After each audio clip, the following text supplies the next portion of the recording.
Assalamualaikum Dizzy Lovers dan teman-teman sekalian, apa kabar?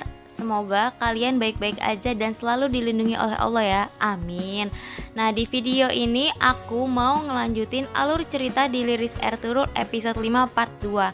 Tapi sebelum kita mulai alur ceritanya, jangan lupa di subscribe dan klik loncengnya ya. Oke, udah kan? Mari kita lanjutkan videonya. Di awal episode diperlihatkan seorang ksatria yang diperintahkan oleh Titus tiba di istana pasukan Templar. Ia pun memerintahkan beberapa pasukan di sana untuk bersiap dan mengatakan kalau Titus sudah menunggu mereka.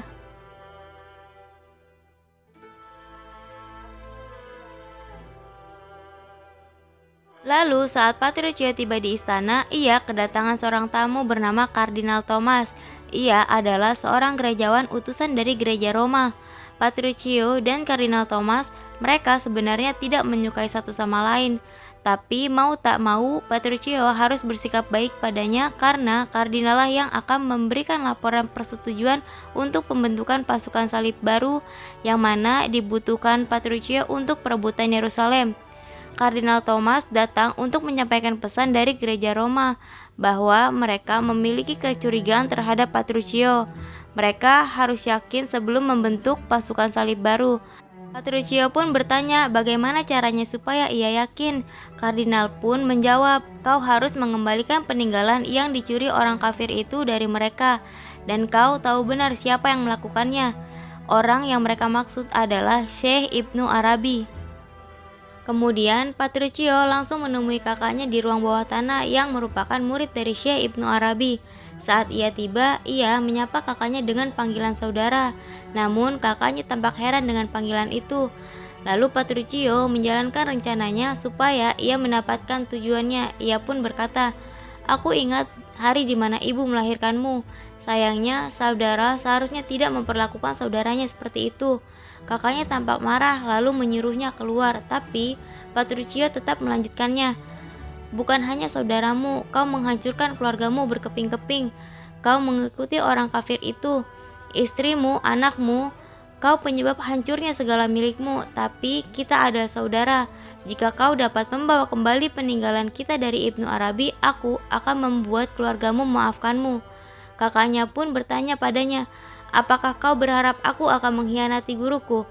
Tapi tetap Petruchio tidak menanggapinya. Ia pun melanjutkan, aku tahu kau tidak mempercayaku lagi. Aku akan tunjukkan padamu bahwa aku dapat dipercaya. Aku dapat membawa gadis kecilmu untuk menemani malammu. Sedangkan di sisi Ertugrul, ia dan lainnya sedang melanjutkan perjalanan mereka. Lalu mereka berhenti di sebuah lahan untuk beristirahat. Dan terlihat dari kejauhan Titus dan pasukannya sedang memantau mereka. Sedangkan di perkemahan suku Kai, Selcan pun menjalankan rencananya bersama Kurdolu. Di dalam tendanya bersama Gundoldu, kebetulan di sana ada Gokce yang sedang berkunjung. Lalu ketika ia beranjak ke tempat tidurnya, ia pun berpura-pura sakit. Gundoldu dan Gokce tampak sangat khawatir melihatnya. Lalu Selcan segera meminta Gokce untuk memanggil Haimehana. Gundoldu yang terlihat panik saat Selcan berteriak kesakitan, ia pun berkata ia akan memanggil bidan dan pergi meninggalkan Selcan. Gokce yang tiba di tenda Haimehana dengan wajah yang terburu-buru dan sangat panik membuat Haimehana khawatir. Lalu ia bertanya pada Gokce, Gokce, mengapa terburu-buru? Apa yang terjadi? Gokce pun mengatakan, Haimehana, kakakku sedang kesakitan. Ia menyuruhku memanggilmu. Setelah mendengar itu, Haimehana tampak khawatir, lalu ia segera beranjak dan pergi meninggalkan tendanya. Dan Gundoldu bersama dengan bidan pun tiba di tendanya. Lalu di tenda Sulaimansyah, Kurdolu berhasil masuk ke dalam tenda dengan merobek sisi belakang tenda. Sedangkan di tenda Gundoldu, saat Selcan sedang diperiksa oleh bidan, Selcan bertanya pada Haimehana, apakah ayah sendirian? Haimehana yang merasa bahwa Selcan khawatir pada Sulaimansyah, ia pun menenangkan Selcan dan berkata bahwa Rahman berada di sana. Tapi Selcan meminta Gundoldu untuk menemani ayahnya. Jangan membiarkan ayahnya sendirian. Gundoldu pun meninggalkannya. Di tenda utama, saat Kurdolu ingin menjalankan rencananya, tiba-tiba ia teringat pada masa lalunya. Di sana ada seorang lelaki tua yang mana ia adalah kepala suku, sedang bersama dengannya Sulamansyah dan juga Alpsumur, ayah dari Selcan. Kepala suku itu sedang memberikan pesan kepada mereka. Untuk saat ini kalian akan selalu bersama, jadi setiap orang akan mengingat persatuan kalian. Tapi hal itu tidak dapat menghentikan rencananya. Saat ia ingin menjalankan rencananya, Gundoldu sudah tiba di tenda utama. Kurdolu yang menyadari kedatangan Gundoldu, ia pun mematikan semua pelita di tenda Sulamansyah dan melarikan diri. Gundoldu pun masuk ke dalam tenda Sulamansyah dan tampak heran melihat ruangannya gelap. Ia pun segera menyalakan pelita dan memanggil Abdurrahman. Abdurrahman pun segera datang menghampiri Gundoldu. Gundoldu bertanya padanya, "Mengapa pelita tidak menyala, Rahman?" Rahman pun tidak mengetahui itu. Melihat situasi di sana menimbulkan kecurigaan Gundoldu, ia pun segera memeriksa area tenda. Lalu ia menemukan bagian tenda yang dirobek oleh Kurdolu. Gundoldu pun marah kepada Rahman sebagai seorang ksatria Sulamansyah. Lalu ia segera memeriksa keadaan Sulamansyah. Setelah mengetahui bahwa Sulamansyah baik-baik saja, ia memerintahkan Rahman untuk menutup tenda yang robek dan berkata bahwa tidak boleh seorang pun mengetahui apa yang terjadi di sana. Dan juga ia meminta untuk tidak meninggalkan ayahnya sedetik pun. Ketika Gundoldu tiba di tendanya, Haimeana dengan muka yang tampak ceria menyampaikan kabar gembira kepadanya. Ia pun mengatakan, "Gundoldu, selamat, Selcan, istrimu sedang mengandung." Gundoldu pun terlihat tampak bahagia namun juga khawatir. Lalu ia mengucapkan terima kasih kepada Haimeana. Di sisi lain, perkemahan Akcakoca bersama dengan beberapa ksatria sedang bersiap untuk memusnahkan domba-domba yang terinfeksi wabah. Lalu salah satu ksatria berkata pada Akcakoca, "Hatiku tidak sanggup mendengar suaranya. Aku harap kita bisa membunuhnya terlebih dahulu, Akcakoca."